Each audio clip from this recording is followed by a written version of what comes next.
Hello and welcome to Oxford Sixth Form College, where you are treated like the young adults you are. A sixth form college that specialises in post-16 education, full-time programmes of A-level, full-time programmes of BTEC business, for students who are ambitious and seeking to go to top UK universities. A sixth form college of 200 students from all over the world, nearly 32 different countries. This makes us a very vibrant, diverse college in which to study and work. We look forward to welcoming you in the future here at Oxford Sixth Form College.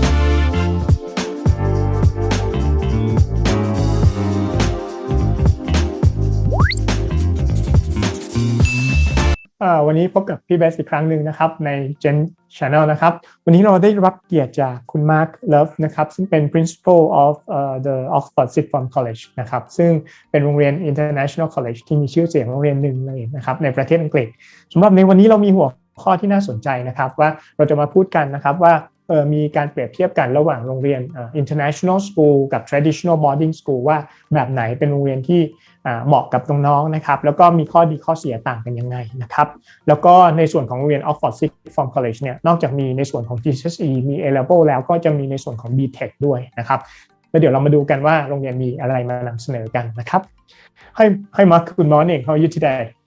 Good evening, Seth. I'm very well, thank you, sir. Okay, thank you so much for your joining us today and your time to present to us. I hope that the students and the parents will learn more about the international school, right? Thank you very much. So for now, may I ask you to introduce yourself and then you can start the presentation then. Thank you, Seth. A very good evening, everybody, and thank you so much for taking the time to join me and Seth this evening, where hopefully we will provide you with some very useful information about studying in an international school versus a traditional boarding school, and some more information about Oxford Sixth Form College as well. I've been in education for more than 30 years now. I've been a principal for about 20 of those years, and it's been my great pleasure to help students from all over the world go on to achieve fantastic success. And that includes many wonderful students from Thailand. So what I'd like to do, guys, is start my presentation, and Seth is going to guide me through this very nicely, and we will hopefully provide the sort of information that I've spoken of. So, Oxford Sixth Form College. Three of my wonderful British students on the screen in front of you now. So, Alex on my left. Alex has an offer for Oxford, and Olivia is at Warwick, and Pushkin has offers from Exeter and Manchester. So just a quick snap. Sorry for interrupting. It turns out that the PowerPoint shows back again, not the full screen again. So maybe would you like to ask your assistant again, or? Thank you, Seth. So Lucy is going to come in and do my screen for me. ในช่วงที่กำลังปรับ PowerPoint อยู่นะครับเดี๋ยวผมขออนุญาตนิดนึงก็คือว่าในระหว่างที่คุณมาร์คพูดเนี่ยเดี๋ยวผมจะแปลเป็นภาษาไทยให้นะครับแต่ว่าจะแปลประมาณสัก 2-3 สไลด์แปลทีนึงเนาะส่วนถ้าใครมีคำถามสามารถที่จะส่งคำถามเข้ามาได้เลยนะครับไม่ต้องเกรงใจเนาะถ้าใครอยากรู้อะไรหรือว่าอยากคุยกับคุณมาร์คก็สามารถทำได้นะครับ Alright, that's perfect. So please start. Very much, Seth. Apologies for that, guys.So let's have a look at some of the key differences between an international school in the UK and a traditional boarding school. Now, there are many differences. I'm just going to focus on some of the key issues. Class size is one in the vast majority of international schools, such as Oxford Sixth Form College. You're looking at very small class sizes. So here, for A-level, our maximum is 8.In a traditional boarding school, it's going to be larger. It's going to be 15, potentially as high as 20. And why does that matter? For many of us, if we're in a small group of 8, 9, 10 students, we feel far more comfortable to express our opinions, to engage in debate and discussion. And certainly at A-level, and obviously on at university, that ability to engage intellectually, engage academically is a very, very important skill. International schools, sixth form colleges, we're less formal. We have no uniform. The interaction between students and staff is one of young adults and adults, not children and teachers. It's a very different kind of environment as well. There are many fantastic traditional boarding schools in the UK. As you know, my daughters were lucky enough to go to one. And they have amazing extracurricular activities. And that is very, very important for many students. And if it is of great importance to you, if you're watching this, then that traditional boarding school environment is right for you. However, many students engage in activities of their own outside of the school. What they want the school to do is focus on the teaching. And that's what we do. I've mentioned already about the environment. We treat you as young adults, not children. All of my students who are here, one of the driving elements has been, Mark, I'm too mature for school. I need to be in a different environment. International schools are generally far more diverse. We have students from 40 countries here. We celebrate that wonderful cultural diversity that we have. Flexibility is another hallmark of international schools. So whilst we offer 2-year A-level and 2-year BTEC business, we offer 1-year A-levels as well. We offer a program called BTEC Plus. We offer 1-year GCSE. So that curriculum flexibility is there. On accommodation, I'm going to smile here. I interviewed a student yesterday, and when I said to her, well, you have a single room. It's en suite. You've got your own bathroom. She just said, what? But I've got to share with 3 other people where I am now. And I said, no, not here. And she's at a very, very traditional English boarding school. So this is why we put this in. I'd always taken it for granted, but it is a big key difference. So in that slide, guys, you've got the sort of fundamental differences between the 2 types of school. Mark, before you move on, because this slide is really informative, so may I ask you a little bit about environment? You mentioned that in the international schools, the students will have to be a little bit more mature, but normally they still have the rules and regulations. So I think they're kind of like they learn to be mature, right? There will be rules still. Is that correct? That's right, Seth. I think it's, what we mustn't think is that it's a do anything environment. It's not. There are rules, there are curfews for boarding students, there are expectations of very, very good behaviour.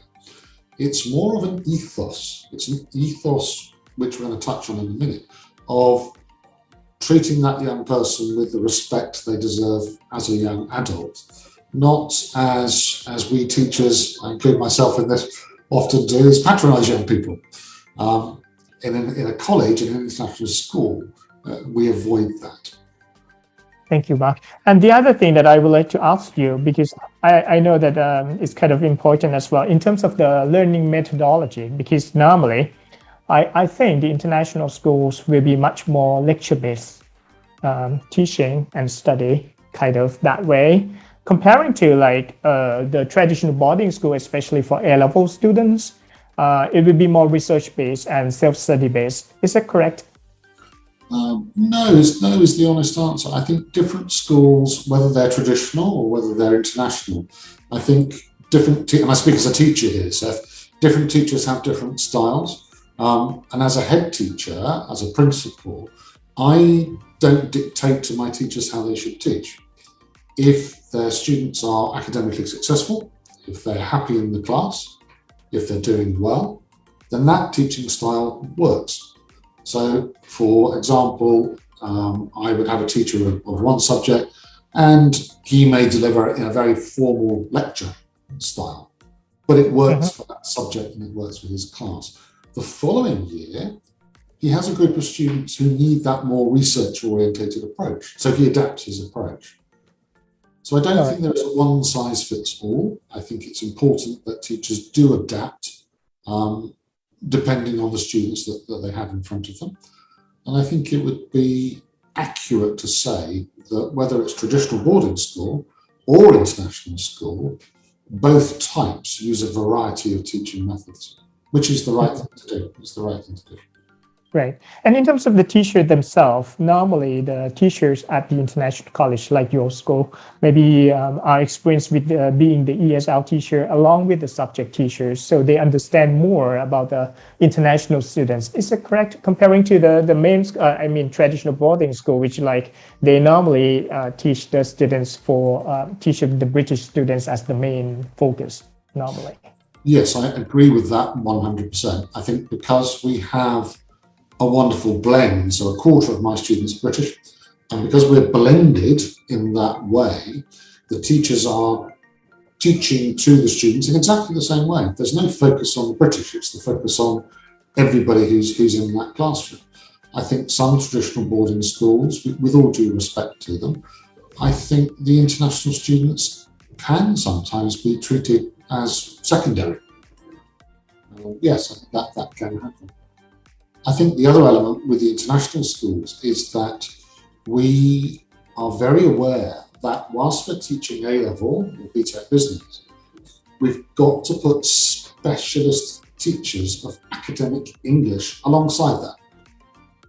It's not good enough to just have brilliant teachers of economics, maths and politics. You've got to have brilliant teachers who develop the student's ability in academic English. As you know, Seth, getting into very good universities in the UK, it's not just about having those top A-level grades. It's about having a really good IELTS score as well. Mm-hmm.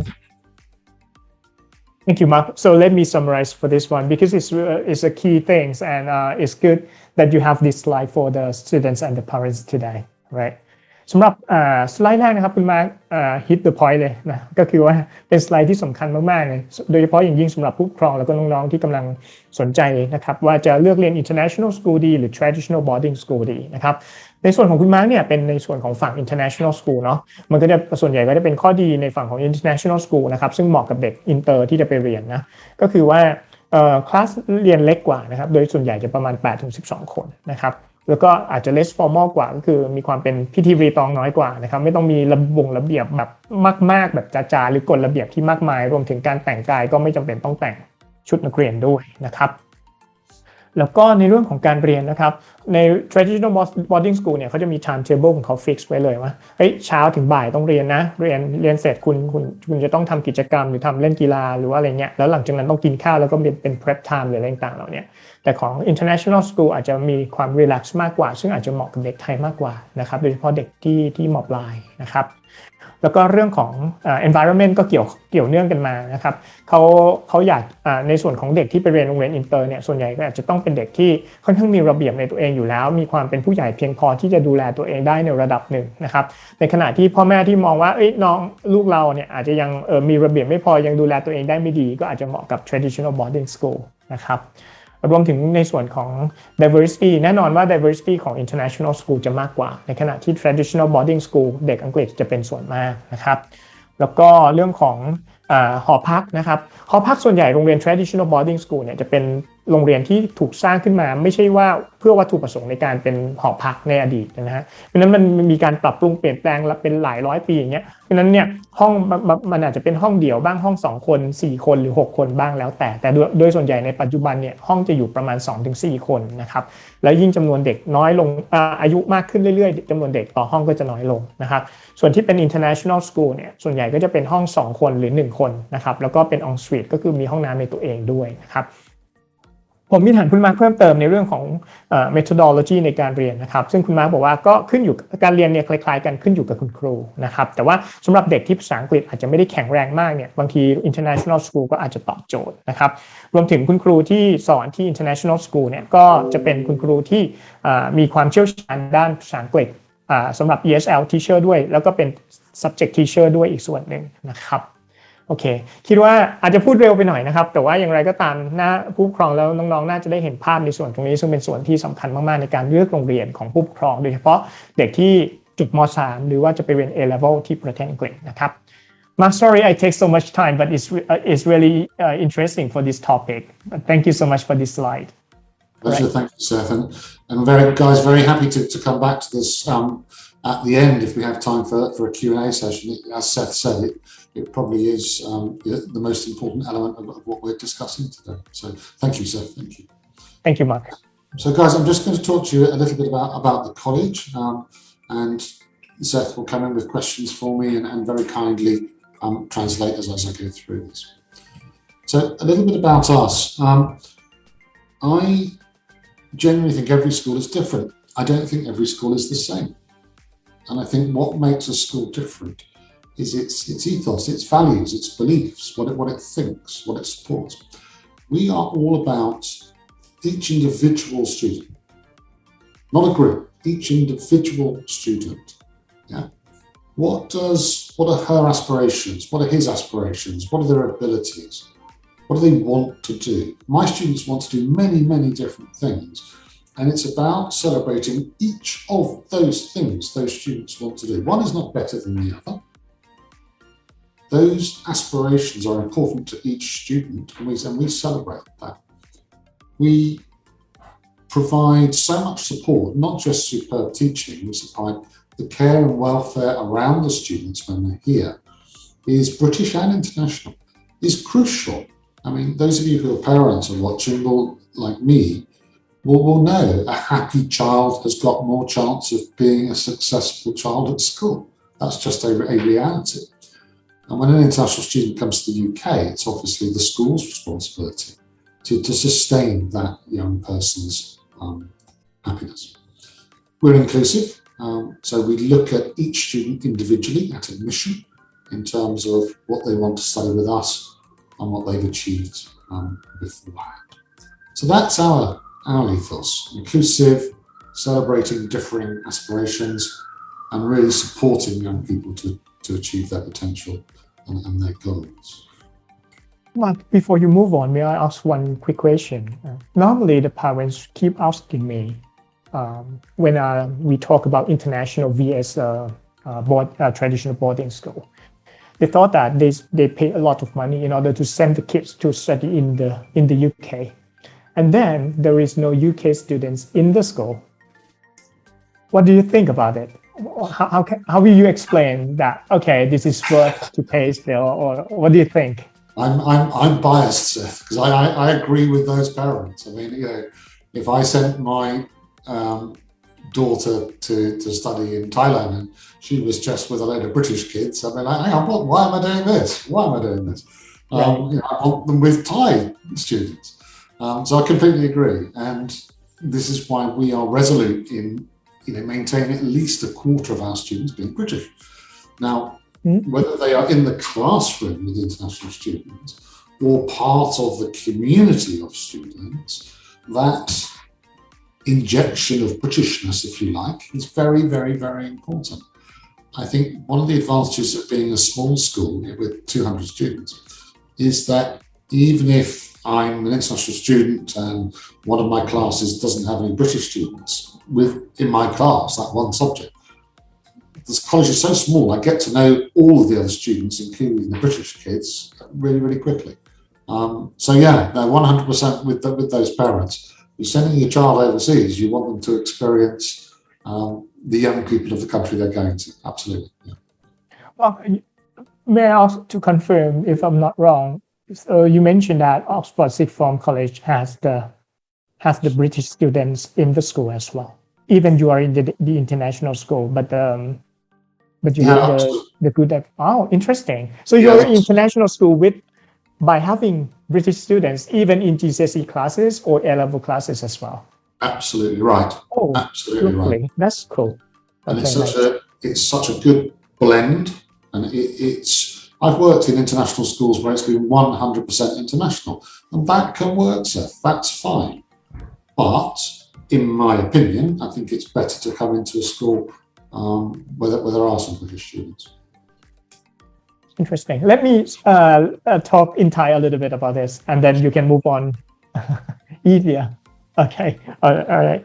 สำหรับผมถามคุณมานะครับเพราะว่าผู้ปกครองมักจะมองภาพว่าinternational school ก็จะมีแต่เด็กอินเตอร์เนาะซึ่งจริงๆโรงเรียนส่วนใหญ่ก็จะมีแต่เด็กอินเตอร์แต่ปรากฏว่า Oxford Sixth Form College เนี่ยมีเด็กอังกฤษอยู่ด้วยนะ ก็เป็นสิ่งที่น่าสนใจนะครับก็มี percentage ที่มากพอสมควรดังนั้นคุณมาร์คบอกว่าจริงๆเขาเห็นด้วยนะกับการที่ส่งลูกไปก็ควรจะต้องมีความเป็น environment เป็นอังกฤษด้วยแต่ของโรงเรียนเขาเนี่ยนอกจากเป็นอินเตอร์แล้วก็ยังมีนักเรียนอังกฤษด้วยซึ่งน่าสนใจมากๆนะครับแล้วเขาก็พูดถึง ethos ของโรงเรียนก็คือ inclusive ก็คือทุกคนก็เหมือนกับแบบเท่าเทียมกันนะไม่มี barriers ว่าอันนี้เด็กอังกฤษอันนี้เด็กอินเตอร์นะครับรวมถึงว่านักเรียนคนไหนที่มีความต้องการ fulfill ในส่วนไหนอยากที่จะเป็นอะไรเนี่ยทางโรงเรียนก็พร้อมที่จะ support ได้เพราะว่าโรงเรียนไม่ได้ใหญ่ครับมีความ flexible สูงเพราะฉะนั้นเด็กจะได้รับการ support เป็นอย่างดีนะครับ Mark thank you so much Thank you sir So guys I'm just going to give you a quick run through about the college and our programs so this is our main teaching building and to the right as you're looking at the screen is our second teaching building so we're right in the middle of Oxford so to the mid right of your screen that's the back of Christchurch College to that left is Oriel College so we're right in the middle of all the colleges that make up the University of Oxford so a wonderful setting now in terms of our programs as I mentioned at the beginning we obviously teach A-level and the vast majority of our students are A-level students with us for 2 years. Now a quick thing just generally guys, when you're choosing your A-level subjects, and many of you will know this already, so apologies in advance, think ahead. Which university do I want to go to and which degree subject do I want to study? And does that degree subject and does that university require particular subjects? All too often in my long experience, I've had to help students who've been badly advised in the past and I've had to put them back on the right track because they've chosen the wrong A-level subjects. The choice of subject is crucial. When we conduct our admissions interviews, that's the central focus. Where do you want to go? What do you want to do? And we use our knowledge and expertise to guide you into the right subjects. Now, sometimes I might say to a student, you need to study, for example, mathematics, A-level. And the student says to me, oh, no, I can't stand maths. It's then my job to steer them to a similar degree program that doesn't need the mathematics, and that's what we do. We're offering some fantastic subjects. We're introducing graphic communication. For those of you who are artistic, you can't paint, you can't draw, but you have that artistic ability, digital art, if you like. Graphic communication is a fantastic A-level to study, potentially alongside photography. So choose your subjects carefully, guys. Choose them very carefully. Now, as well as the 2-year, we do offer a 1-year A-level program. This is for students who are at least 17 and have IELTS 6 and are academically very capable. It's a big challenge to do A-levels in 1 year. So it's a small number of students that do that. My students study 3 A-levels. The universities in the UK do not need more than 3 A-levels. They don't need more than 3. That's a very important point. If you're what's called a double mathematician, you may end up with 4. A-level maths, A-level further maths, A-level physics, and perhaps A-level chemistry. But other than when you need further maths, you do not study more than 3 subjects. Okay? Quick snapshot there of the results from last year. We just picked out students from a range of countries, indicated the tags that they were awarded last year, the teacher assessment grades, and the universities that they have gone on to. As you can see, it's a broad spread. So, we'll occasionally have students who don't go on to university. So we've got the young man here who's now training to be a pilot in Switzerland. When he joined us, he said, Mark, I don't want to go to university. I want to learn I want to go to flying school and be a pilot. We've got students going on to fashion design, onto law, engineering, that the mix is enormous. This head teachers like me can often throw statistics at people left, right and centre. This is probably, in my opinion, one of the most important figures for me to talk about today about Oxford Sixth Form College. In 2019, which as you all know is the last time that A-level grades, not CAGs, not tags, came out, we were 35th in England for value added. In very simple terms, what that means is we take students whose prior performance would suggest that they will achieve at this level. Hopefully you can see my hand on camera. What we do is take them up to this level. So we add value. If you like, the students overachieve, inverted commas. So top 1%, 35th in England in 2019. Parents and students say, well, how do you do that? And I say, it's very simple. Small classes, expert teachers, and lots of care and support. So this is a figure that we are quite rightly very, very, very proud of. As well as A-level, we offer GCSE. This is a one-year course.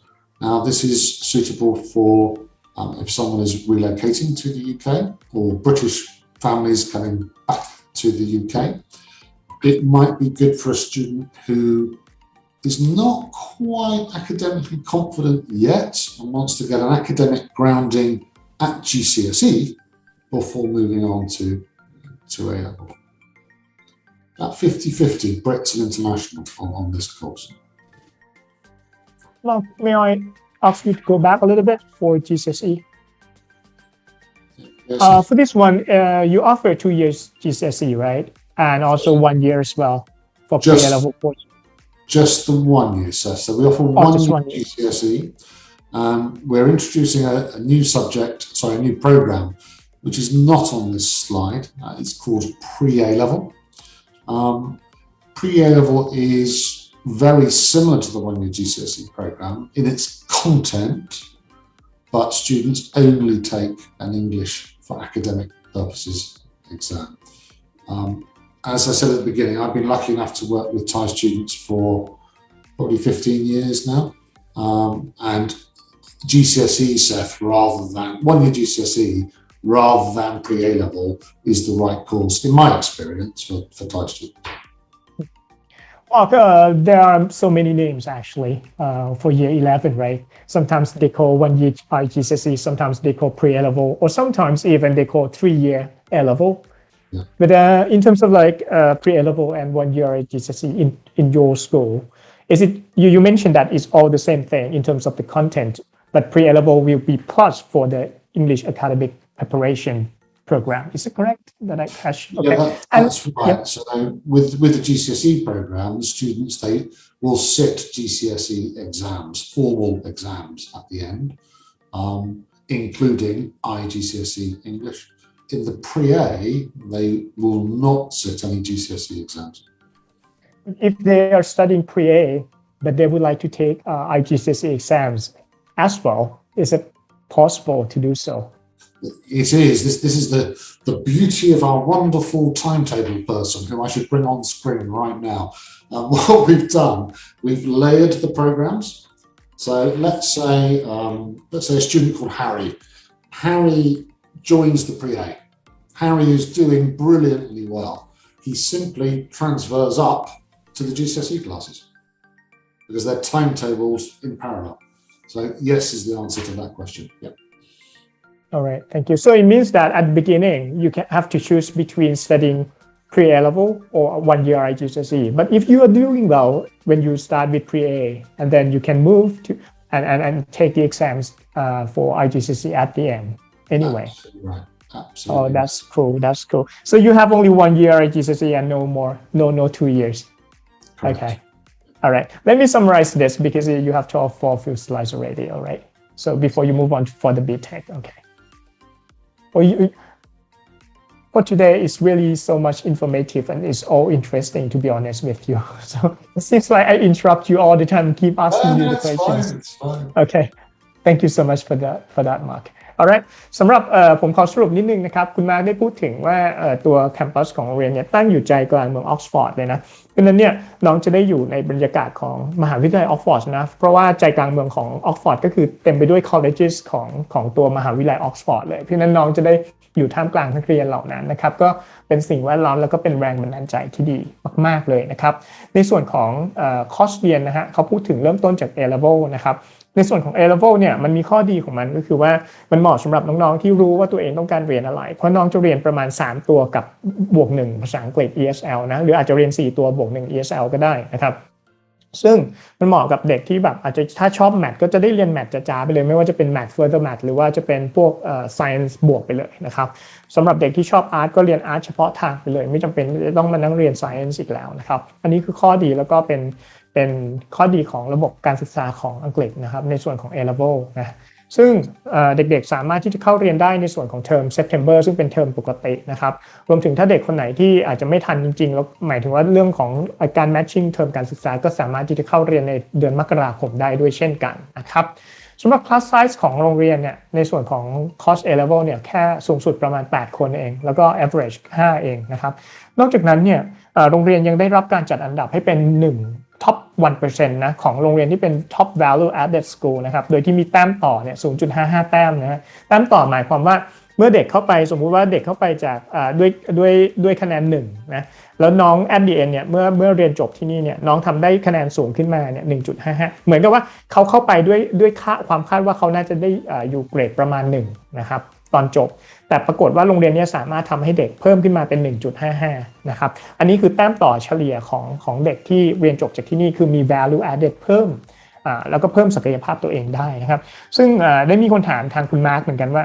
ทำไมถึงได้ทำได้ผลการเรียนดีขนาดนี้ซึ่งคุณมาร์คบอกว่า1 small class นะครับ2ก็คือ expert teacher ก็คือคุณครูให้ความสนใจเด็กแล้วก็รวมถึง support เด็กแล้วก็มีความเชี่ยวชาญโดยเฉพาะด้วยนะครับนอกจากนั้นอีกจุดหนึ่งก็คือสไลด์นี้เลยก็คือ GCSE นะครับโดยปกติเนี่ย GCSE จะเรียน2ปี A level เรียน2ปีเนาะแต่เด็กไทยหลายๆคนเนี่ยเรียนจบม.3 แล้วค่อยไปหรือว่าอายุสักประมาณ15แล้วค่อยไปอังกฤษอะไรเงี้ยก็หลายๆคนจะต้องเรียน GCSE แบบเร่งรัดนะครับก็คือเขาเรียกว่า one year I GCSE นะครับซึ่งแบบนี้เนี่ยจะทำให้จากชาวบ้านเขาเรียนกัน10ตัวเนี่ยเราอาจจะเรียนเหลือแค่5ตัวนะครับโฟกัสเลยแล้วก็สอบนะครับเหลือภายในปีเดียวหรือเด็กบางคนบางทีภาษาอังกฤษอาจจะยังไม่ดีพออาจจะเรียนเป็นลักษณะของการเตรียมความพร้อม pre A level นะครับเขาเรียกว่า course pre level จะคล้ายๆกับ one year IG แต่ one year IG at the end เนี่ยจะต้องสอบข้อสอบนะส่วน pre A level เนี่ยน้องเน้นเรื่องของการพัฒนาภาษาอังกฤษบวกกับคอนเทนต์ที่เหมือนกับ IGCSE แต่อาจจะไม่ได้เน้นผลลัพธ์ปลายทางว่าจะต้องสอบนะครับMark, one thing the parents keep asking me, if they study pre-A-level and then they will not take the IGCSE exam at the end.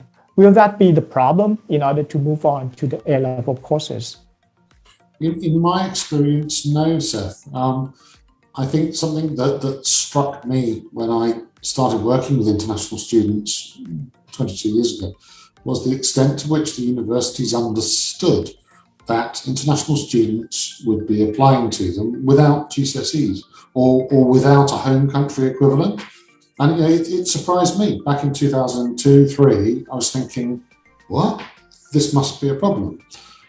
I think what has underscored that, and therefore my happiness, willingness to say to parents, guys, don't worry, is pre-pandemic. I worked with a number of children who they'd followed their parents around the world, Seth. Their parents had very successful careers and were going around the world. So these students never ever had the chance to finish GCSEs or any country equivalent. As long as the universities are told the story in the reference, it's not a problem. Thank you, Mark. สำหรับผมถามคำถามหนึ่งนะครับที่ผมได้คำถามมาจากผู้ปกครองบ่อยๆก็คือว่าแปลกใจมากเลยว่าถ้าไม่ต้องผ่าน GCSE แล้วจะไปเรียน A level ได้หรอสำหรับในส่วนของหลักสูตร Pre A level ซึ่งคุณมาร์คก็บอกว่าเขาก็ประหลาดใจเหมือนกันในอดีตเนาะแต่ว่าในปัจจุบันเนี่ยก็คือทางคุณมาร์คก็บอกว่าจริงๆก็ถือว่ามันเป็นไปได้แล้วก็เด็กหลายๆคนก็ผ่าน pathway ตรงนี้ผ่าน route นี้มานะครับแล้วก็ประสบความสำเร็จได้นะครับ Mark, I've got the questions from the audience. น้องจิดาภาเนาะติดต่อม.4 จะตามทันไหม She said that right now I think she's in Mathayom 3, which is roughly grade 9, is year 10, I think. Should she go to study when she was like in grade 11 or year 12, or she should start right away to start by year 11? So in short, should she go to year 11 or to year 12? I think it depends how old she is. That's the first crucial thing, Seth. 15 years old, roughly, I she's believe. 16 now. 15. So 15. It's So in the 15, UK, your compulsory school age, when you're 15 and in the academic year that you turn 16. Now that is very, very, very important because it imposes a whole range of requirements upon the school. The other element is English level. For any student who's 15 and he or she really, and young people are very self-aware, they know how good they are at English. If they think they need to take more time to get their English up to the right level, my advice would be stay in Thailand until you're 16, get your English level up to the right level, and then come to England for A levels.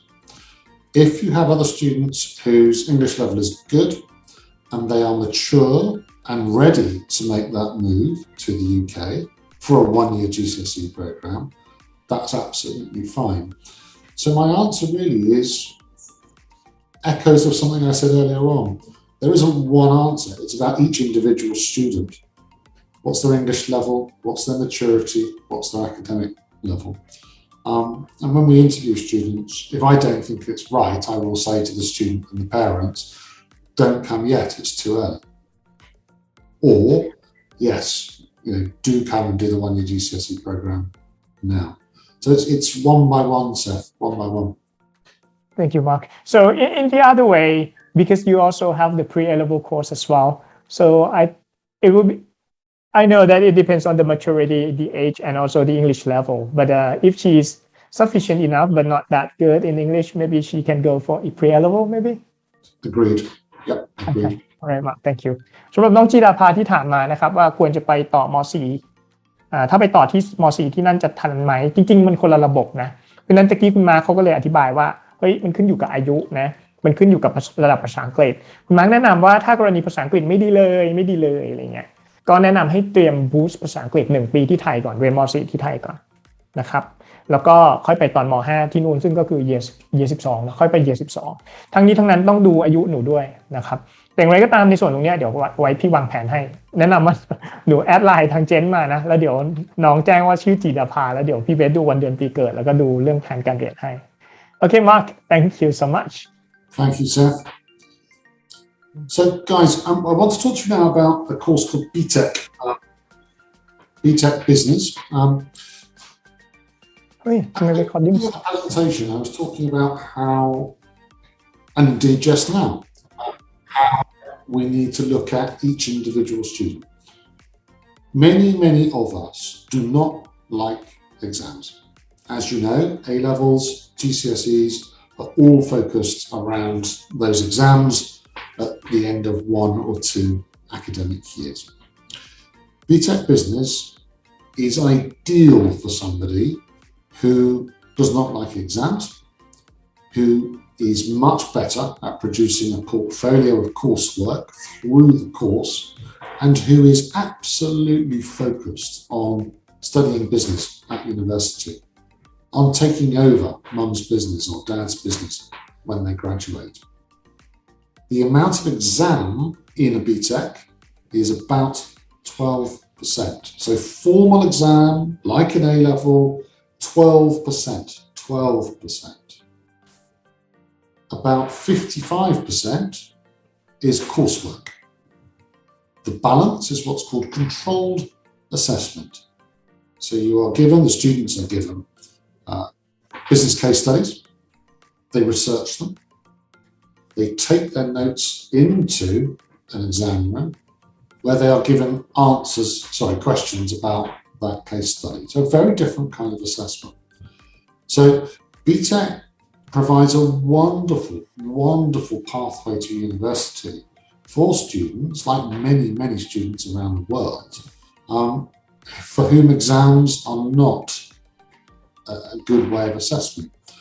I should also add just very briefly that increasingly universities in the UK have moved away from 100% exam. They are increasingly orientated towards assessing students on work as they go through it. And I know that on a personal level because of my eldest daughter who's at the University of Bristol at the moment. So BTEC Business is a fantastic alternative, and we've had some amazing success with students. Let me click to the next slide. And a Thai student, I'm not going to say his name, he wouldn't mind if I did, but I'm not going to say. And he'd started A-levels at another school, came to us for BTEC, did amazingly well, and went on to Bristol, where he's studying management. So, it's an amazing course for students who need an alternative to A-level. And just have a look at the destinations here, guys. The extended diploma is the 2-year course. The diploma is the 1-year course. Where we say BTEC Plus, that's where students study the 1-year BTEC Business Diploma, and they study 1 A-level as well, all in 1 year. Okay, so fantastic success for the BTEC students, without a shadow of a doubt.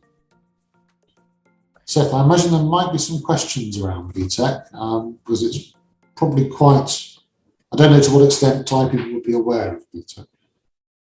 I think they studying now aware, but you mentioned, I get lost a little bit because you mentioned BTEC extended diploma, so it means that the students study for 2 years, right? So you're correct, and it's the other difference is, and apologies because I should have made this clear, the extended diploma is equal to 3 A-levels. Its value is 3 A-levels. The diploma, so take out extended, it's equal to 2 A-levels. So apologies, guys, I should have made that clear. So a 2-year extended diploma equivalent to 3 A-level? Absolutely. And then which one is equivalent to 2 A-level? BTEC Plus? Business diploma. So business diploma. Simply take out extended. So the word extended applies to or is relevant to the fact that you are studying more units, not more time.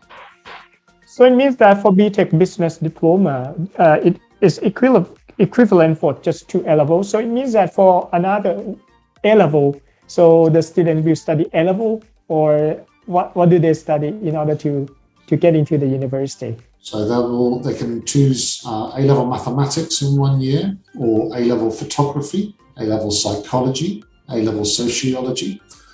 So those are the A-levels that the students choose alongside that BTEC diploma.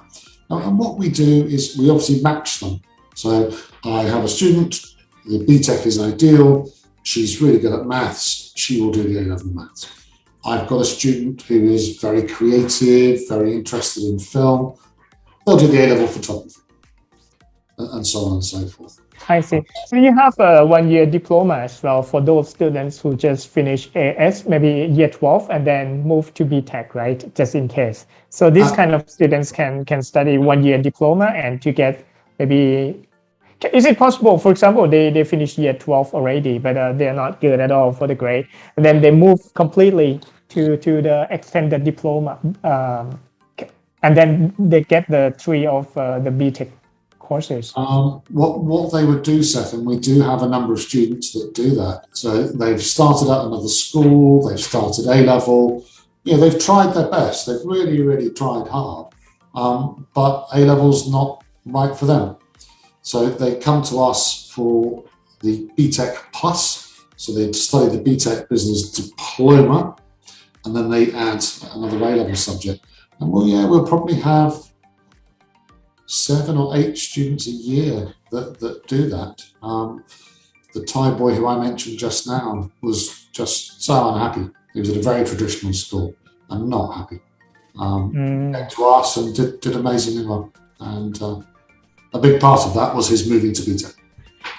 Gotcha Thank you Mark สำหรับโปรแกรม BTech จริงๆเป็นเรื่องใหม่ของเด็กไทยนะครับแล้วก็ผู้ปกครองคนไทยอาจจะไม่ค่อยคุ้นชินแล้วก็หรือบางคนรู้จักแต่ว่าอาจจะมองว่ามันเป็น vocational เนาะแต่จริงๆแล้วเนี่ยในส่วนของ BTech เนี่ยศักดิ์และศรีจริงๆคล้ายๆกับ A level เลยนะครับอาจจะเข้ามหาวิทยาลัยท็อปที่มันเป็นซูเปอร์ท็อปไม่ได้แต่ว่าอย่าง Russell Group อย่างในลิสต์ที่เห็นอย่าง U of Manchester Loughborough หรือว่า City U เนี่ยเขาก็รับ BTech นะครับโดยที่ BTech เนี่ยภาพรวมจริงๆมันจริงๆแล้วตัวโปรแกรมของมันเนี่ยก็คือ A level หรือ BTech นะ Year 12-13เนี่ยจะเลือกอันใดอันหนึ่งก็ได้สำหรับเด็กบางคนเนี่ยอย่างสมมุติว่าบางคนเนี่ยเลือก BTech ตั้งแต่ Year 12ตั้งแต่ต้นเนี่ยเขาก็เลือก Extended Diploma นะครับก็จะเรียน BTech เพียวๆไปเลยนะครับซึ่งจริงๆ BTech เนี่ยมันก็จะเหมาะกับเด็กที่อาจจะไม่ได้ชอบวิชาการที่แบบเน้นการสอบแต่ว่าเน้นการเก็บคะแนนเน้นการปฏิบัติเน้นการเรียนในห้องอะไรอย่างเงี้ยอาจจะเหมาะกับเด็กเหล่านี้หรือที่เด็กอาจจะไม่ได้เน้น academic จ๋าๆนะครับอาจจะเน้นพวก hands on มากขึ้นหรืออะไรอย่างเงี้ยนะครับ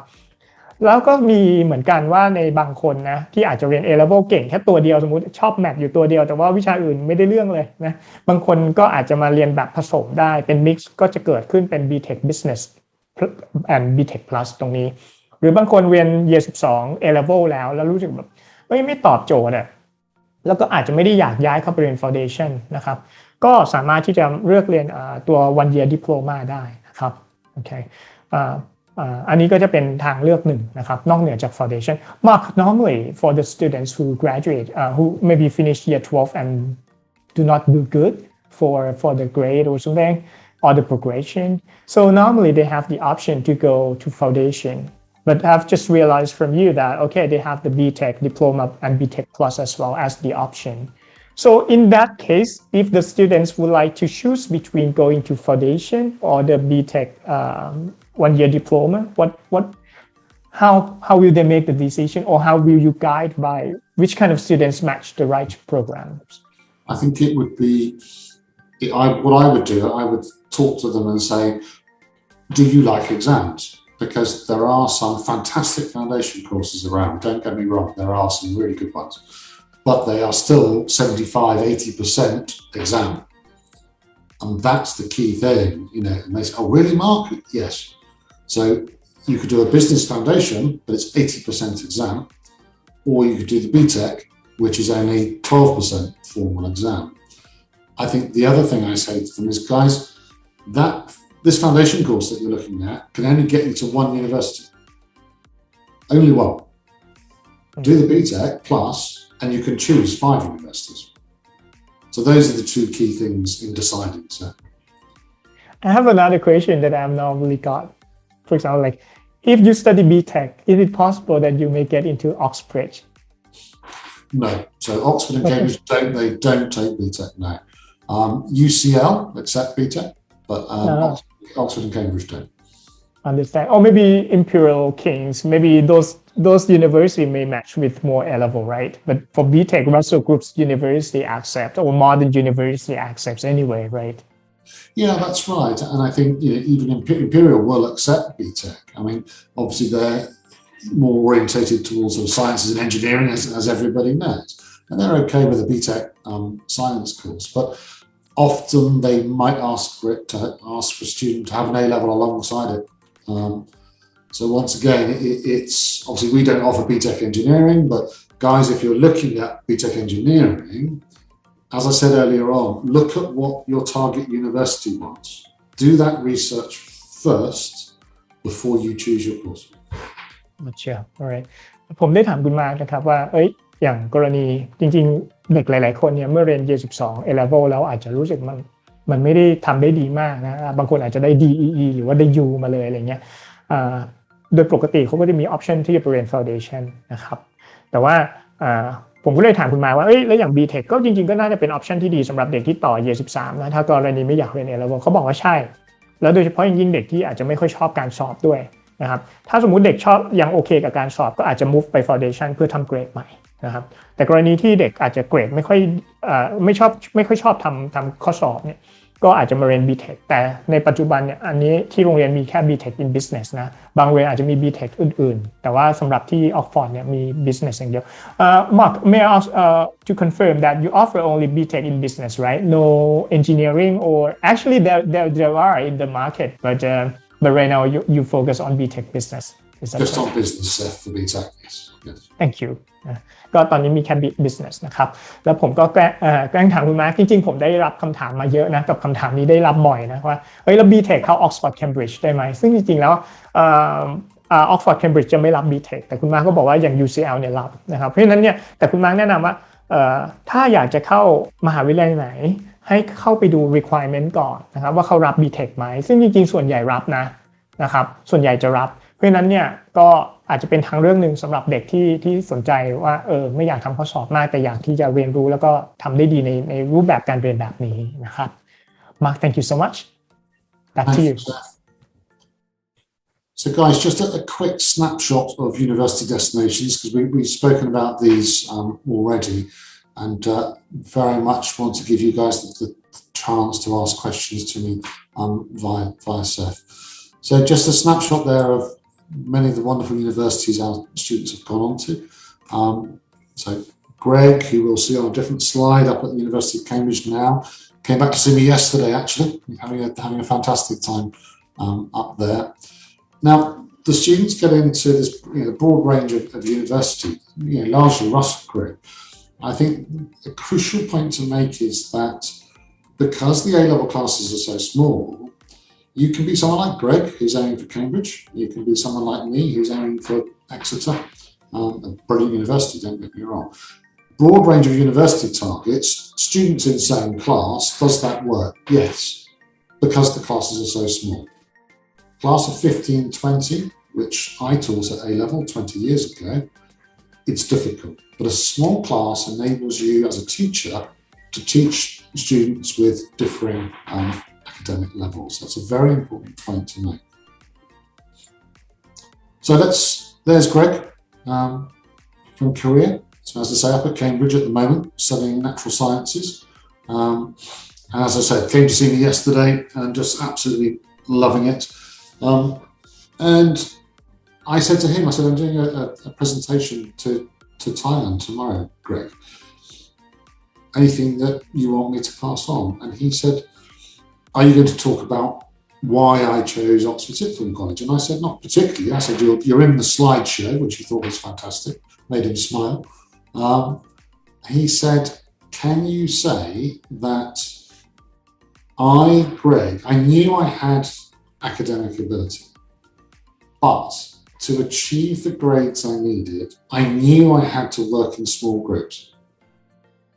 And I said, oh, that's interesting. I said, you didn't say that to me when I did your admissions interview. And he said, it's true, Mark. He said, if I'd been in classes of 15, 20, I don't think I would have got to Cambridge. I knew I could get to Cambridge through Oxford Sixth College because of the small class sizes. So that's straight from a student. He's a super young man. Olivia, one of my wonderful British students. She's now at Warwick reading law. And I think the best thing about Olivia's quote here is, my teachers always instilled in me the idea that I can do whatever I put my mind to.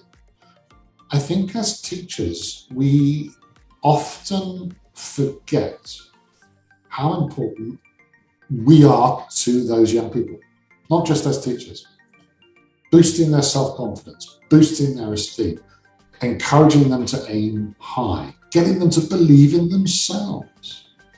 And that is so, so, so important. And for Olivia, it was a critical element. Once again, she'd been to a very traditional boarding school and then came to us and, to use her own words, came alive academically and as a person.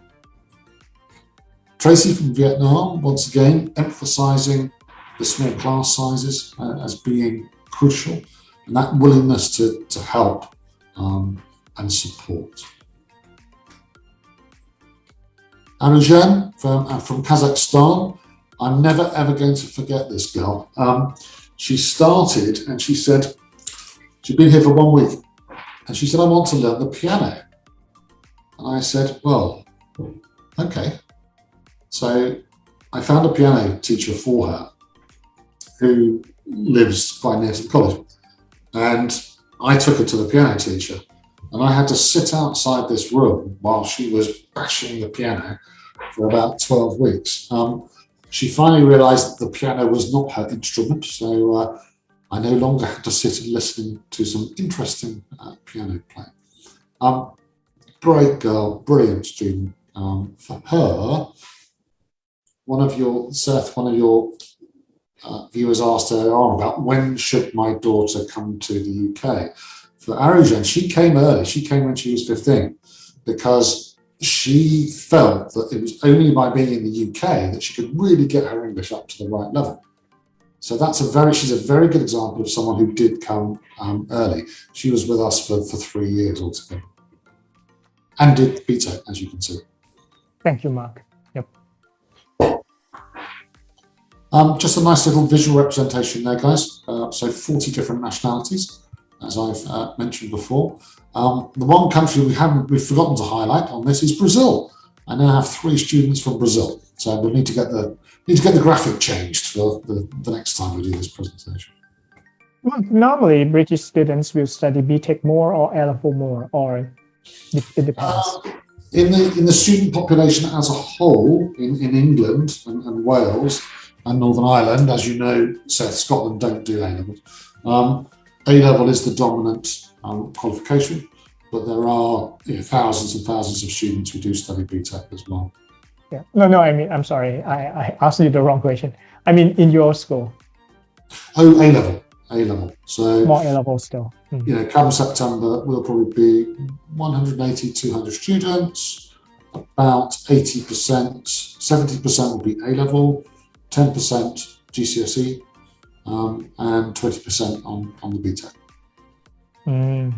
Okay, gotcha. All right, thank you. Let me summarize a little. Oh no, let me check. Maybe you talk about extracurricular first, and then I summarize in one time. Okay, thank you. Thank you. So let's pop into so it isn't just about study, guys. So obviously we have a student council. We are involved with Model United Nations. We have charity fundraising events. We do encourage students to take part in the Maths Olympiad, the Biology Olympiad, and so on and so forth. The difference, once again, with us as a sixth form college, an international school, is give the students the menu, ask the students what they would like to have as an extracurricular activity and deliver it, instead of saying, this is what you will do. So it's very much part of developing them as young adults to contribute to the development of extracurricular activities. On Friday, the photograph you see in front of you, that is the Oxford Union. Many of you will be aware of the Union, a very historic institution and place. And we were most recently there on Friday of last week, which was our first return since we were last there pre-pandemic, and had a wonderful debate with many of my students. So Oxford Sixth Form College students can join the Oxford Union. They have to pay a membership fee, but because the college is a member, our students can become members as well and go to every single debate that takes place at the Oxford Union. Nelson Mandela has walked through those doors, as you can see on the screen. Stephen Hawking, Einstein, to name Do you mean that the students may have to pay a little bit of more extra fee in order to be the members to join Oxford Union? Yeah, that's right, Seth. I think it's about £300 a year, and they don't pay it to us. They pay it direct to the union, and that makes them members. They can only do that because the college is a member. So if we weren't a member, they wouldn't be able to do that. And then they can go to any of the debates. But do they open for every student in Oxford, or just your school that outside of Oxford university system?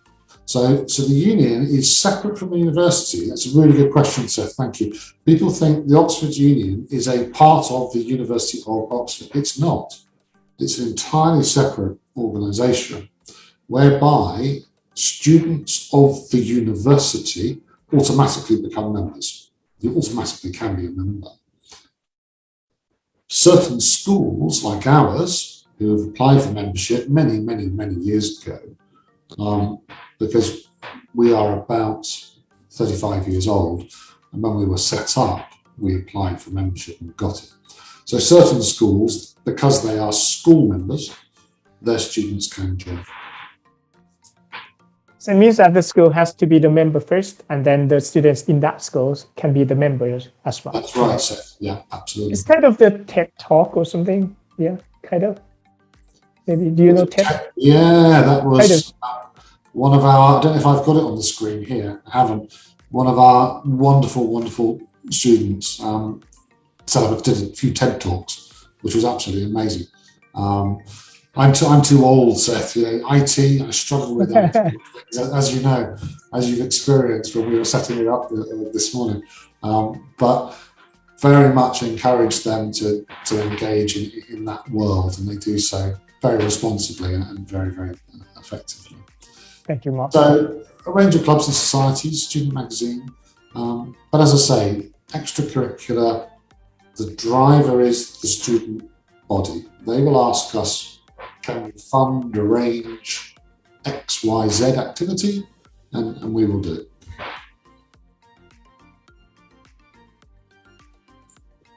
Okay, Mark, one thing, because you are in the city center for your building, I would call building, not campus. Do you have the campuses as well? Or how will the students play sports or go for playing football or basketball? Yep.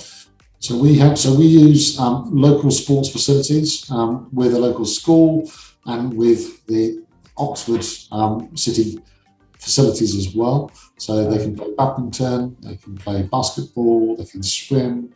Tennis is always very popular in the summer term, so the students play quite a lot of tennis. We have a football team, boys and girls, that play on a Wednesday night, and we enter a football tournament every year as well. But Seth, I would not pretend that we're this big sporting college. That's not what we're about. You know, we're doing it for fun. It's for fun, exercise, and keep fit and healthy. It's not to win lots of trophies and medals. That's not not the traditional boarding school. But exactly. if they would just want to play for fun or to do it for leisure, you have the facilities for them. And do they have to pay extra in order to join these kind of facilities, or is all included, right? That's all included. So we pay for the hire. Yeah. Right. Mark, may I summarize a quick one because we takes a little bit of time before you moving on to the boarding house. All right. สำหรับในส่วนของในส่วนถัดมานะครับคุณมาร์คได้แสดงในส่วนของ testimonial ของเด็กๆนะซึ่งจริงๆผมคงไม่ได้ go to detail นะครับแต่ว่าในส่วนใหญ่เนี่ยเด็กๆก็จะพูดถึงว่าความที่เป็น small class นะครับทำให้เด็กๆประสบความสำเร็จได้เพราะว่าเหมือนกับว่าคุณครูก็เกิดถ้าคุณในห้องเรียนสมมุติมีเด็ก8คนถ้าเด็กเรียนไม่รู้เรื่องครูก็จะต้องรู้อยู่ดีนะเทียบกับเด็ก 20-30 คนถูกไหมครับเพราะฉะนั้นเนี่ยที่นี่เนี่ยจำนวนเด็กนักเรียนไม่ได้เยอะนะประมาณ 70% เป็นเด็ก A-level นะฮะ10% เป็น GCSE แล้วก็ 20% เป็นเด็ก BTech นะฮะโดยที่ total เนี่ย 25% เนี่ยเป็นเด็กอังกฤษด้วยเพราะฉะนั้นเนี่ยสัดส่วนของ population เขาออกแบบมาได้ค่อนข้างถือว่าดีมากๆนะครับแล้วก็ในส่วนของตัวโรงเรียนเองเนี่ยเขาก็จะมี activities ต่างๆแม้ว่าจะไม่ได้มี facility ที่เด็กเสร็จสับเหมือนโรงเรียน traditional boarding school ทั่วไปนะครับแต่เขาก็มีให้นะครับไม่ว่าจะเป็นในส่วนของกีฬาต่างๆเนี่ยเขาก็มีให้สำหรับเด็กๆที่ชอบเล่นกีฬานะครับสามารถไปเล่นได้โดยที่ไม่ได้มีค่าใช้จ่ายเพิ่มเติมใดๆเพราะว่าเขาไปใช้ local facilities นะครับของเมืองนะครับแล้วนอกจากนั้นที่เขาอยากนำเสนอก็คือว่ามันจะมีในส่วนของ Oxford Union ซึ่งมันเหมือนเป็นฟอรัมนะโรงเรียนจะต้องเป็นเมมเบอร์ของ Oxford Union ก่อนที่เด็กนักเรียนเนี่ยก็จะเป็นเมมเบอร์ได้นะครับซึ่งนักเรียนสามารถจ่ายตังค์เพิ่มเพื่อที่จะเข้าไปจอยกับฟอรัมต่างๆนะครับซึ่งมีคนที่เข้ามาพูดที่มีชื่อเสียงต่างๆมากมายนะไม่ว่าจะเป็นสตีเฟนฮอว์กินเนาะที่เขาแจ้งมาเนาะรวมถึงอย่างไมเคิลแจ็กสันหรือว่าเดียโกมาราโดน่าที่เป็นนักฟุตบอลเนี่ยก็จริงๆผมก็เลยพูดกับเขาว่าจริงๆมันก็มีความเหมือนกับ TED Talk เนาะแต่ว่าจริงๆก็น่าสนใจมากๆครับสำหรับตรงนี้ซึ่งฟอรัมเนี้ยก่อตั้งมาตั้งแต่ปี 1823 เลยทีเดียวนะครับ Right Mark back to you Thank you, Seth.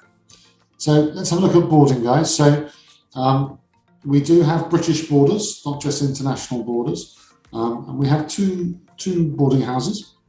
So St. Ebbs is about the slide says 5 minutes. I'm a very, very old guy. I can walk it in 3 minutes, so the students can do it in 2. It's very, very close to the teaching building, as you can tell. It's right in the middle of the city, right next to the shopping centre. 24-hour staff. So we have staff awake through the night at St. Ebbs and at the other boarding house for that matter. Now, we provide breakfast and dinner, evening meal. We don't provide lunch. Why? We are a sixth form college. I spoke to the students maybe 4 years ago, and they said, Mark, we don't want lunch. We want to choose what we would like for lunch. We would like to choose when we take our lunch. And I thought that was admirably adult and reflective of what we are about. So it's breakfast and dinner only in boarding, served in the boarding houses, not in the teaching buildings, and single ensuite rooms, as I mentioned right back at the beginning. Single ensuite laundry facilities, and so on and so forth. Do you separate by ages as well? So we don't separate younger than 18 years old and older than 18 years old, for example. We separate by gender, by floor, and thereby age, Seth, yes. So that's the sort of separation. And I think as long as I can get this on camera. So all the students have one of these guys. So obviously a Celtic card. Now, they can't get into the building without that. You can only get into your own room with that. You can only get into your own floor with that. So the access through the buildings are very, very carefully controlled. I won't bore you with software. We use something called Reach Boarding, which is a fantastic piece of software which enables us to manage and monitor the students so that they are safe 100% of the time. So Penson's Gardens is our second building. That's for me down the road towards Magdalen Bridge. So that's about, once again, I can walk that in 12 minutes. So students can do that even sooner. If you have a son or a daughter, or guys, if you are young people listening and watching and you don't like walking for 10 minutes, Oxford is full of buses. It is full of buses. There are buses going around Oxford all the time. So don't worry about that. But I would encourage you to walk. It's very good for you. It's very, very good for you. So just a few snapshots there of typical bedrooms and bathrooms and the communal areas. So on each floor of the boarding houses, there's a dining area where the students will come together and have their supper or have their breakfast. Okay. Well, how about the laundry? Is it included in the fee, or they have to pay as you go? That's included in the fee set. So there are washing machines and dryers in each of the boarding houses, and the students can use those. They don't have to pay for those. Interesting. So it means that in total it's all included, but except the lunches that the students have to pay by themselves, but they might be happy to do so. But for breakfast, which kind of breakfast is it? Is it a hot breakfast or continental breakfast? So it's a continental breakfast, yeah. Oh, okay. Serving at the school. Oh, no, at the accommodation, right? Accommodation, yeah. And dinner at the accommodation as well. That's right. That's right. All right, perfect. Okay, that's nice. I think it's probably worth me saying this, Seth. I often forget to do this. Unlike other boarding schools, the boarders can stay during October half-term holiday. They can stay during February half-term holiday. They can stay during May half-term holiday. Now, clearly, many of them want to fly home and see families. That's great, but some don't. And speaking as a parent, if I can save the cost of 2 flights a year, I'm going to be very pleased about that. So just to flag that arrangement at half-term. Well, it's a good thing to know, Mark. Actually, you mentioned that the students can stay over half-term in the school, right? But the end of term, they have to move out. Is it correct? They normally do. So at traditional boarding schools, they have to move out at half-term holidays and go live with family or go home or live with guardians. Yes. With us, they can stay. They do have to move out for the Christmas holiday. They do have to move out for the Easter holiday. And they obviously have to move out for summer holiday as well. But half terms, they can stay. During the time that they have to move out during the Easter holidays, for example, do they have to fly back home or to stay with friends and cousins, something like that, right? Because they don't have to have the guardian studying at your school because the school will be the guardianship by themselves. Is that correct? That's right. And I think with Easter, obviously, when the students join us, they have someone called a senior tutor. And the senior tutor, they don't teach, Seth. Their job is to look after that student all the way through. And the senior tutor will contact the parents and say, okay, so for Easter, she's going to stay with her auntie in London. Can you confirm that is so? So, we need to know where everybody is, obviously. But staying with family or staying with friends at Easter, that's absolutely fine. That's fine. What if they don't have the way to go? For example, they cannot go back to Thailand, or will the school help to find the accommodation as well, or we have to find it? We could find it, and we would probably put them into host families. We can't let them stay in boarding. All boarding schools in the UK are restricted for the number of days that they can stay open in a year. But if somebody said, I've got nowhere to go, Mark, and I can't go home, we will look after them. Thank you, Mark. Okay, let me summarize a little bit. สำหรับ boarding house ของโรงเรียนนะครับมี2ที่เนาะก็จะมีที่เซนต์แอบบี้กับที่เพนชื่ออะไรนะอีกอันหนึ่งชื่อเพนซันส์การ์เด้นนะซึ่งที่เพนซันส์เนี่ยอาจจะเดินไกลหน่อยประมาณ 12-15 นาทีแต่ว่ามาร์กก็บอกว่าเฮ้ยมันมีรถเมล์อยู่แล้วไม่ต้องกังวลนะครับแล้วก็จริงๆเดิน 12-15 นาทีในออกซฟอร์ดเนี่ยก็เป็นอะไรที่น่าสนใจอยู่แล้วนะส่วนเซนต์บีสอยู่ใกล้ๆแล้วอยู่ในเมืองก็ประมาณ5นาทีเท่านั้นเองนะครับแล้วก็ห้องพักก็จะเป็นแบบซิงเกิลแล้วก็ทวินนะครับเป็นออนสตรีทเนาะแล้วก็อาหารเนี่ยมีให้นะเป็นอาหารเช้าเป็นคอนติเนนทัลนะครับอาหารเย็นเป็นอาหารจานร้อนนะฮะส่วนอาหารเที่ยงเนี่ยเด็กๆส่วนใหญ่อยากที่หากินเองอยู่แล้วเพราะนั้นหากินเองได้เลยเพราะว่าอยู่ในเมืองโรงเรียนอยู่ในเมืองอยู่ในซิตี้เซ็นเตอร์อยู่แล้วนะครับแล้วก็ห้องพักเนี่ยจะแบ่งออกเป็นตามอายุตามเพศตามอะไรอย่างนี้อยู่แล้วเพราะฉะนั้นก็ผู้ปกครองก็ไม่ต้องกังวลนะครับRight. Mark, one thing that I forgot to ask you is that do you offer foundation program as well? We don't, Seth. No. Don't. Okay. We did for a short time, but we were talking about the 1-year BTEC course, and we found that students wanted to do that 1-year BTEC. They didn't want to do the foundation, so we don't offer foundation anymore. Sure. So most of your students will be the maximum age would be roughly 18 or 19, a little bit. That's right. Yeah. Gotcha. All right. Okay. Next, please. Scholarships, guys. Now, many schools is a kind of broad. We offer scholarships. That's it. Ours are very, very focused, deliberately so, and they focus on what the student is aiming to do in the future. So, if I have a student who says, "Mark, I want to be a lawyer," and she wants to apply for a scholarship, then we will set her an essay-based scholarship paper. If I have someone who says to me, "Mark, I want to be a doctor," then it's a chemistry paper. If I have someone who says, "I want to set up my own business or take over mum or dad's business," then it's a business case study paper. Engineering, it's mathematics. So you see what I'm driving at. It's not one scholarship test for everybody. This reflects how we look at everybody as an individual. Different scholarship tests depending on what you are aiming for. Now, the test that the students take is very, very important. We also look at school reports. We'll look at a reference that the current school has provided. And equally important, and I don't normally tell students until they've finished their interview, is the admissions interview. Now, whether that's with me or Mags, who's the director of admissions, she's currently on maternity leave, back soon, which is going to be great. The interview is very important because we can mark a scholarship paper and see what somebody is like academically.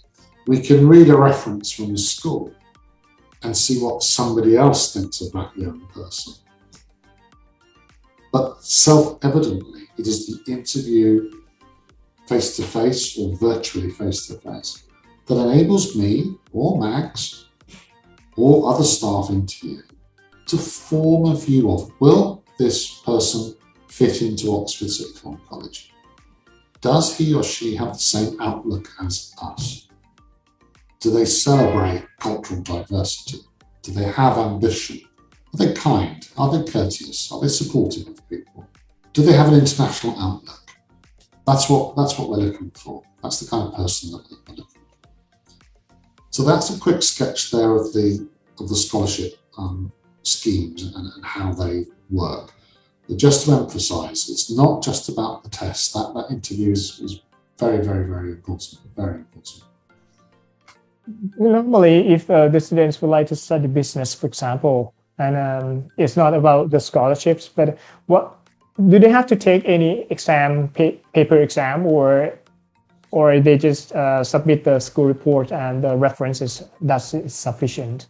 So they would take an exam as well, Seth, and I think that the very important thing to say here is because students often worry and they say, well, Mark, I've never studied business. I've never done a business exam. What am I going to do? Panic, panic, panic. And I say, guys, it's not about, I'm trying to get a piece of paper. Yeah, it's not about, here's my piece of paper. Tick, tick, tick, tick, tick, 20%. It's how did you answer that question about promoting a product? Did you show some original thought? So it's not about achieving what is in a mark scheme, but showing us that you've got this awareness of business. Yes. Thank you for raising that, Seth, because that's a very important and reassuring point for me to make. You know, if you're a business scholar, guys, do not worry. I'm not looking for an A grade in GCSE business. I'm looking for an awareness of business. And if you're enthusiastic about business, you'll have that already, and you'll show that. So don't worry. Really, really don't worry. Thank you, Mark. สำหรับสไลด์นี้นะครับเป็นสไลด์ที่ผู้ปกครองกับน้องๆน่าจะรอฟังกันนะครับก็ทางโรงเรียนมีทุนการศึกษาให้ 40% นะครับ up to เนาะก็อาจจะมีลดหลั่นกันไปนะครับแล้วก็เป็น 40% ของทุนของค่าเรียนนะครับแล้วก็ในส่วนของเขาจะแบ่งตามสาขาวิชาที่น้องอยากที่จะไปเรียนนะครับเพราะว่าน้องจะต้องทำข้อสอบที่เกี่ยวข้องกับสาขาวิชานั้นๆนะครับแต่ว่าเขาอย่าง business เนี่ยน้องบางคนอาจจะบอกว่ายังไม่เคยเรียน business มาแล้วจะทำได้ไหมจริงๆมันเป็น sense มากกว่าในการที่เขาจะดูวิธีการ logical thinking ต่างๆเหล่านี้ไม่ได้ดูว่าเป็นวิชาการขนาดนั้นนะครับแล้วก็นอกจากนั้นก็จะต้องส่ง school report recommendation นะครับให้กับโรงเรียนนะครับแล้วก็เรื่องของภาษาอังกฤษก็จะต้องมีการวัดระดับภาษาอังกฤษด้วยนะครับในส่วนตรงนี้ถ้าใครสนใจยังไงเดี๋ยวติดต่อกับทาง GENT มาได้เดี๋ยวทางเราสามารถติดต่อกับทางเจ้าหน้าที่ได้นะครับ Do you still have the scholarships to offer for this September 2022? We do still have some scholarships left, Seth. Yes, indeed. We also encourage students who wish to be scholars to apply as soon as possible because they are limited. And once the scholarship funds have gone, the college governors are not going to give me any more. So apply as quickly as you can. So. Thank you, Mark. All right. Let's move back to you for the last two slides then. Thank you, sir. So guys, in summary, and this is once again from what students have told us, it's not this is what I want to say to you, it's what the students have told us. So why did you choose us? Why did you come to us? We think we're a lovely, lovely community and a great college, but why did you come to us? They always talk about scale. So they always talk about the small class sizes. That comes up every single time. They talk about the fact that we are a comparatively small school, 180, 200 students at most. And they like that. They like being part of a small community. They don't want to be in a college of 350, 400, 500, 600. They want, and if you dig into that, you say, well, why? And they say, because it means that my own identity is more obvious, is clearer. I can form and shape my own personality and character within a smaller community. They think about it quite a lot, actually, quite thoughtfully about it. They also like the senior tutor side of things. Now, obviously, before they joined, they'd never met the senior tutor, but they like the idea that there is one person that they can go to for support. Parents like the fact that there is one person to go to. It's not where's Mark, where's the vice principal, where's the curriculum manager, where's the head of house, where's the house parent, as some of us have had to do, running around trying to find different people. Oxford Sixth College, parents go to one person, your child's senior tutor, and he or she gathers this information about how your son or daughter is doing. Very, very important. Expertise, they like the fact that, my economics teachers are economics specialists. My historians specialise in history, and so on and so forth. Now, you might say, well, that's an obvious thing, Mark. Many schools will have teachers teaching A-level subjects, and it is not that teacher's specialist subject. So, for example, you might have somebody teaching politics who read economics at university. Now, that's okay, it can work, don't get me wrong. But I want someone who's graduated in politics teaching politics. So it's that expertise is very, very important. And finally, it's the flexibility. They like the fact that we offer those range of subjects and those different courses to meet their needs. And finally, and I think I mentioned this earlier in the presentation in response to a question that Seth raised and one of the viewers raised, that adapting teaching methods. Right, this year, this group of students need me to put the learning quite strongly focused on them. This year, this group need a more didactic lecture planning approach. So that constant changing and adaptability of how one teaches to different groups is what they like a great deal. So as we say, 𝐶EF, why do students choose us? 𝐶EF, scale, expertise, and flexibility. So that's it from me in terms of my presentation, guys. And a huge thank you to Seth for hosting. It's really much appreciated, Seth. Thank you. And to all of you for listening. And please, any questions that anybody may have, please do ask. Thank you, Mark. I think you forgot to put one thing in expertise, maybe mentioning about lovely principle in the expertise, I think. It's not from me, actually, because Mr. Chachawat has just come in and mentioned that the principal is really lovely, friendly, and he's really nice to the kids, not just like the teachers in somewhere else. Confirm 100%. This is your current students, I think, Mr. Chachawat. Yes. Right. So I don't have any questions anymore, but I have just the impression for you for the last minute. Okay. All right. Mark, thank you so much for your information today. It's really fun and enjoy having you today. And I think the parents and the students who are joining us today and who would like to make a decision should listen to this session. Your information is really informative and it's really useful. All right. Mark, thank you so much. Thank you again. And really nice meeting you. We'll be in touch with you again for sure. Thank you very much indeed, Seth. Cheers, Mark. Have a lovely evening, Seth, and all listening and watching. Have a lovely evening as well. Take care, everybody. And take care. You too. Bye-bye. Bye-bye. ครั้งต่อไปนะครับก็เราจะมาพบกับ Mr. Robert Kirby นะก็จะเป็น Head of Overseas Admission ของโรงเรียน 𝐻𝐵 College นะครับสำหรับ 𝐻𝐵 เนี่ยเราจะมาเป็น Traditional Boarding School นะก็เป็นอีกโรงเรียนหนึ่งที่น่าสนใจสำหรับผู้ปกครองแล้วก็น้องๆที่อยากไปอยู่ใน environment ของโรงเรียนแบบที่เต็มไปด้วยเด็กอังกฤษนะครับอยู่ในชนบทหน่อยแต่เป็นโรงเรียนที่น่าสนใจนะครับแล้วก็เราจะมาพบกันในวันพฤหัสที่24เมษายนนะครับตอนเวลา 5:30 นเวลาเดียวกันนี้อีก2วันนะครับเดี๋ยวมาเจอกันเราจะมาพูดถึงโรงเรียน𝐻𝐵นะครับแล้วก็ว่าโรงเรียน traditional boarding school เป็นยังไงโรงเรียนที่อยู่ต่างจังหวัดหน่อยแต่ว่าก็มีทุนนะแล้วก็เป็นโรงเรียนที่น่าสนใจโดยเฉพาะอย่างยิ่งการซัพพอร์ตจากโรงเรียนเป็นสิ่งที่เป็นสิ่งสำคัญนะครับมิสเตอร์โรเบิร์ตก็เป็นอีกหนึ่งท่านที่มีการซัพพอร์ตที่ดีมากๆนะครับอย่างวันนี้principal ก็เป็นส่วนหนึ่งที่ทำให้โรงเรียนประสบความสำเร็จนะครับก็สำหรับ Oxford Sixth Form ก็เป็นโรงเรียนที่น่าสนใจครับยังไงฝากกันด้วยนะครับพบกันวันพฤหัสหน้าสวัสดีครับ